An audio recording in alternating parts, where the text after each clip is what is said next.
in your first book, The Champion's Mindset, I like how you open up the book with a terrific quote from Peyton Manning about attitude and how, it sounds quite simple. The attitude that you bring to a situation is going to really determine success or failure. And while it seems simple, it's not really easy, is it? Can you talk a bit about how attitude is playing such a big role and maybe some of the roadblocks that prevent everyone from just bringing the right attitude? Yeah, well, one of the things that's important to mention is that we all have a negativity bias. So Mm-hmm. for purposes of survival, we're always kind of looking for what could go wrong or what isn't going well. And most of us have anywhere from 60 to 80,000 thoughts per day. I've heard different estimates, but the point is we have a lot of thoughts. And what we do know about those thoughts is that most of them are negative. Mm-hmm. And again, the brain is operating under a safety first principle. And so that might keep us alive, but it's not going to necessarily make us successful. So it actually does take a lot of work and effort to think like a champion, to have a great attitude, even when things aren't going well. And I do love the idea that anyone could have a great attitude when things are going well. What champions try to have is a great attitude when things aren't yet going well. And so that does take some, effort and work. And why that's important is because the mind, controls the body. And I like to say that, your muscles are always listening to what your mind says. So even though most of those thoughts are going to be negative, we do have the option of whether to ignore those thoughts, kind of in a mindfulness approach. Yeah. Or in more of a sports psychology, cognitive behavioral approach, is challenge those thoughts and replace them with more productive thoughts. Yeah, I was going to say, obviously, as you mentioned, we're defaulting to these negative thoughts. And so, how do we start to develop some strategies to get away from the, don't hit this in the water, don't miss this free throw. Obviously, when we think about the future, it's easier to promote that sort of anxiety. So are there initial places to start to combat those types of strategies? I think a really good place to start is to think about, when I'm performing my best, when I'm really rolling, when, maybe in the zone or maybe some sort of micro zone, what am I thinking and how am I feeling? And then compare and contrast that to, okay, when I'm really struggling or I've hit a wall in my performance, what am I thinking and how am I feeling? And then notice the difference between those thoughts and feelings.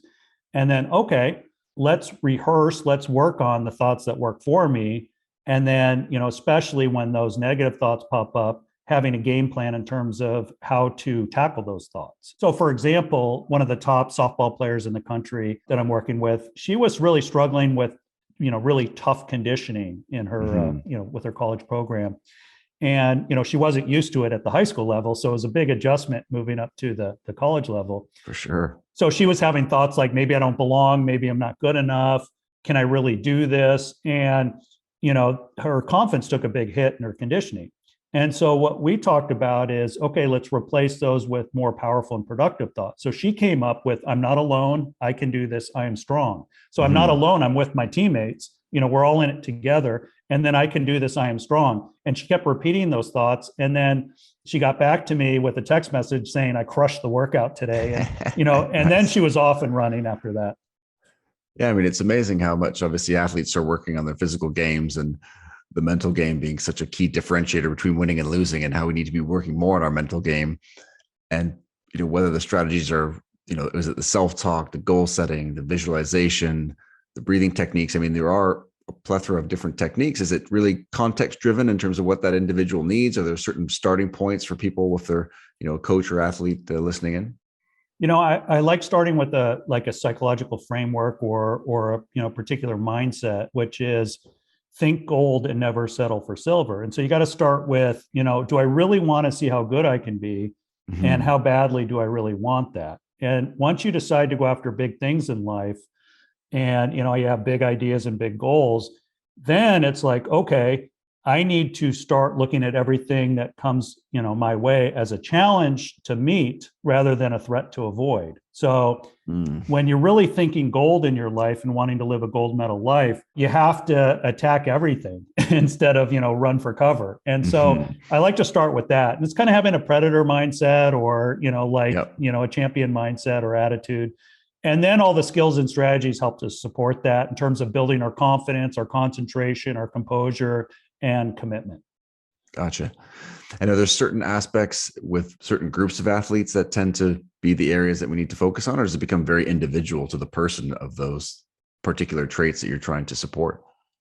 Well, what I've found, which is really cool, is athletes are so different in terms of body type or maybe even age, Mm-hmm. but high performance is high performance in terms of thinking like a champion. So there's a lot more similarities, if I'm working with a champion in one sport and a champion in a different sport, it could be a Yeah. football player and a gymnast, then, maybe it might look on the surface. So to me, a lot of it does go back to self-talk. Are you being your own best friend or are you your own worst enemy, during the day in terms of your preparation? And then, of course, on game day when it's time to compete.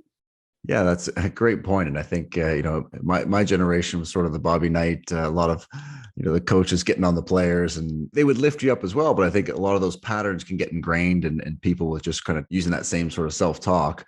But perhaps in your own life or a coach's life or an athlete, there's no coach there to actually lift you up like they might have done in the past. So can you talk about some of those loops that we might get stuck in and how that can really start to derail someone's mental game?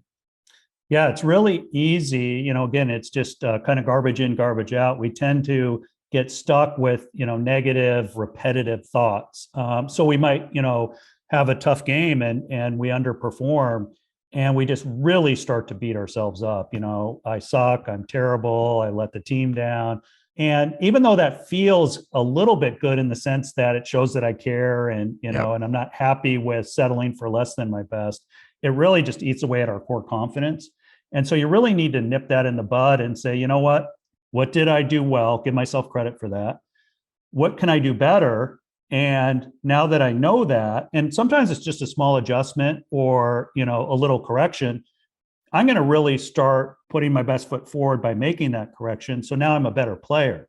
And so it's looking at kind of like when I do well, give myself credit. That's like me to do that, Mm-hmm. reinforce your self image. When you don't do well, that's not like me to do that. What did I learn? What's going to help me next time? And so then a loss becomes something more than just a stumbling block. It becomes actually a stepping stone. And what's really cool about that is then you can be more driven. So I've Yeah. had athletes that say, at the top level say, when I win, I'm happy. And when I lose, I'm more driven. So it's Nice. kind of, Nice. you can't lose either way, if you have that mindset.